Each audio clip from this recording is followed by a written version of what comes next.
మరి జై శ్రీరామ్ అంటే పైనుంచి ఏమన్నా పైసలు పడతానయా?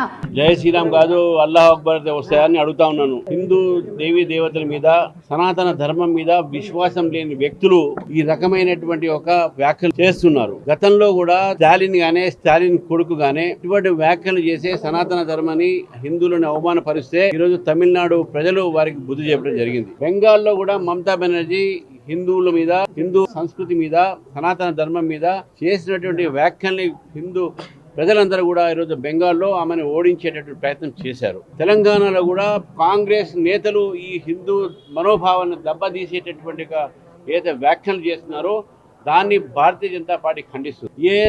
ఏ వ్యక్తికైతే దేవుడి మీద, హిందూ ధర్మం మీద విశ్వాసం లేదో, అవమానపరుస్తారో వాళ్లకు దేవాదాయ శాఖ మంత్రిగా కొనసాగడానికి వారికి అధికారం లేదు.